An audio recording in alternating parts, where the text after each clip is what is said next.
What's going on, everyone? Welcome back to another episode of Crypto Catch Up with me, Benny. In this video, I want to go over centralization versus decentralization with you and what it means in terms of answering a question that recently came up on a monthly meetup for Data Revolution Technology here in Brisbane. And that was a question of, can we reach mass adoption of cryptocurrencies with just decentralized services, or will we require centralization or some form of central services to reach that inflection point? And it's a really interesting debate, and I don't ever think we're going to get everybody to one side on this topic, just like we don't get everybody to one side in a political party and going for government in a democracy or anything like that. But it is something that we should talk about. So let's get into it.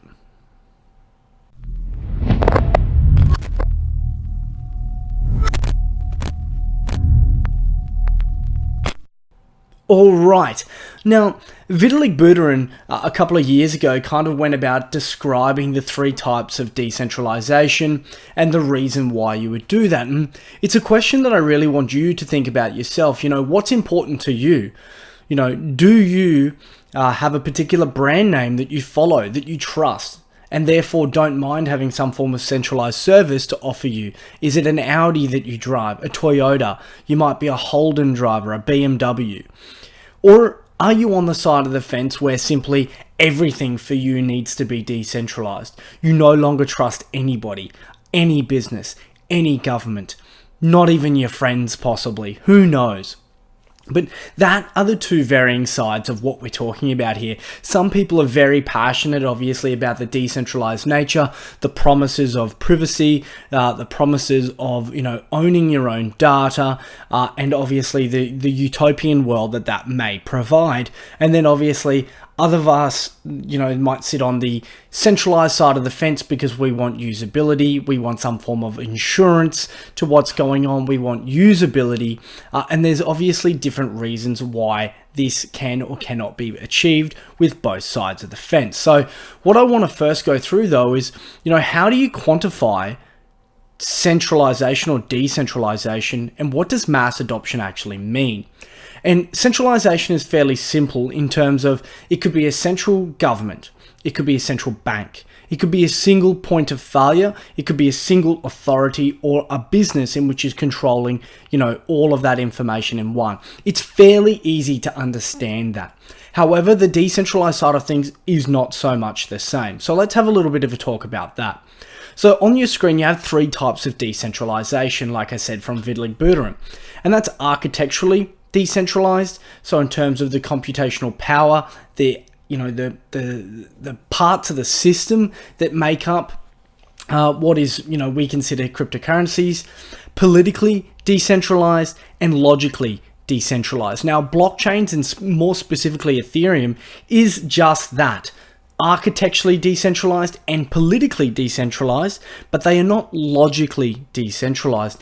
And logically decentralized refers to the fact that Ethereum always has what's known as a global state. At any one time, we have that consensus. We need to know the state of the network or of an account at any one time, and therefore it's logically not decentralized, but architecturally it is, and politically in terms of there is not just one single authority which is controlling everything within the network. He then says there's three reasons for that decentralization. One being fault tolerance, that no single portion of the system, if it was to fail, could obviously ruin everything. The attack resistance, in terms of the fact that, there is, once again, no single point of failure, but also a large attack vector. So there's a large portion of the system in which you need, to try and overcome to control a portion of the network or to change the ledger or do anything nefarious like that. And finally, collusion resistance. There needs to be enough game theory involved, especially or more so in a public blockchain network, to obviously incentivize and disincentivize actors within that network at every step of a process. From that, though, there's also another gentleman from the CTO of Coinbase, Balaji Balaji, maybe? We'll check in a second anyway. And essentially, he took two concepts which is used in economics, which is known as the Gini coefficient and the Lorenz curve, to talk about how essentially these two economic principles, which are used to work out the distribution of wealth within, in a country, let's say, could be applied to understanding, how can we quantify decentralization within cryptocurrencies. And what you can see on the screen here is that this is the line of equality, and the further you get away from that line, the higher your Gini number becomes. So for example, if we're at this line of equality, your Gini coefficient may be 0. But as you get away from that line, your Gini over here could be 1, and 1 essentially meaning that you are extremely centralized in your services. And this is just another video there to show you kind of, this here means that you are, right on that centralization spectrum. Now, it's important to understand though, when we measure decentralization and try and, understand what it actually means, is that it's not just one thing. You can't just say Bitcoin as a whole is decentralized or centralized, because it's very hard to quantify that. But what we can do is quantify individual portions or subsystems that make up Bitcoin, Ethereum, or otherwise, which is, essentially meta technologies that are being utilized to create the whole ecosystem, and measure where they sit on the scheme of things. So we've got mining, client, etc. And what they did here is practically plot that with Bitcoin and with Ethereum, which is here. And you'll find here that Bitcoin is actually very decentralized when it comes to block reward. So a lot of people argue that, Bitcoin's not decentralized. It's mining pools. There's only 3 or 4 of them, that are large players in the space. The fact of the matter is, even though they're large players, the block reward is still fairly distributed in terms of the wealth measurement, in terms of who that monetary value is going to, in terms of the random number generation, in terms of how, lucky they are in finding that nonce and being able to obviously forge the next block every 10 minutes. If we look, however, at the code base, that is a sad, sad story.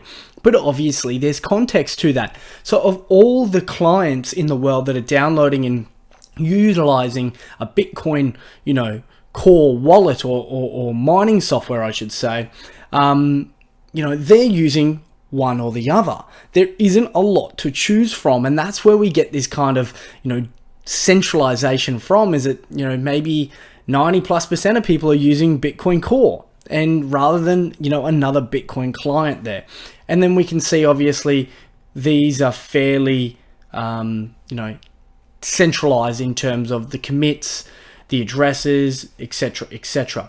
If we then have a look at ETH, it's actually even a sadder story in terms of, once again, the block reward. So they've got a couple of mining pools, but the block reward is still going to, obviously, not that many parties, and one particular pool is winning it more often than not, and the same thing with the code base. Now, something to keep in mind, obviously, with this, guys, is doesn't mean that it's not decentralized. It's certainly more centralized than any other banking system in the world, but it's to get you thinking about, what does decentralized mean to you? What is, I guess, suitable for us to say and quantify that decentralization, this particular software or this particular cryptocurrency is centralized or decentralized, because at the end of the day, some elements are and some elements aren't. Now, this obviously doesn't paint the exact picture, and I will actually show you the 2 articles where I've got that from just quickly now. So this one here, The Meaning of Decentralization from Vitalik, it goes through the types of decentralization, etc. It's a really good read if you can have a look at that.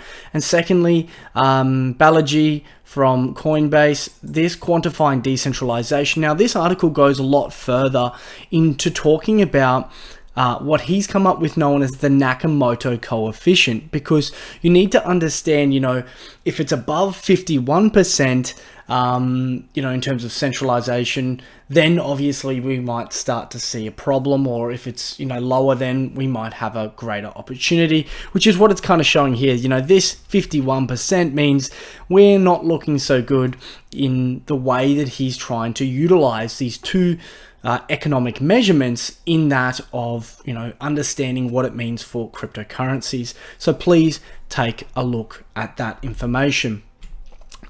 Now, when we go back to the question that I posed earlier of, can we reach mass adoption by just using decentralized services? And for me, the answer is no. And the reason for that is that if you have any technical background, decentralized services are very slow.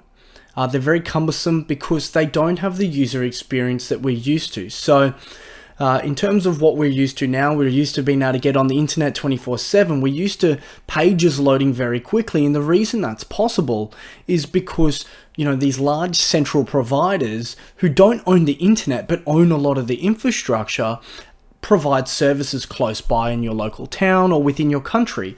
And that's raw computing power. Whereas if you move to a decentralized world, you have to use, the idle computational power of everybody's PCs in the world. And it simply will not be as efficient. Not only that, but Data61 from the CSIRO in Australia many years ago did a research piece on essentially replaying 56,000 invoice items over a private Ethereum network, where Ethereum at the time was valued at $11, to that of using Amazon Web Services with a simple workflow, so SWF. And it was actually orders of magnitude 2 times more expensive to use a private Ethereum, let alone a public Ethereum, to do that work at $11 a pop. Now, considering it's $300 odd in Australian dollars, and the fact that that was a private network and not public network, and we know obviously the issues that we're having with scalability at the point in time, it is so much more expensive to use a decentralized service. So it's something to keep in mind that, it would be great to obviously have that in a fully utopian world whereby, we can have everything decentralized and we can, trade our cryptocurrency and we can use it for merchants and we don't have to, pronounce ourselves to particular regulatory bodies. The fact of the matter is it simply won't happen. Regulation will always be there as long as governments exist, and they have for many, many, many years.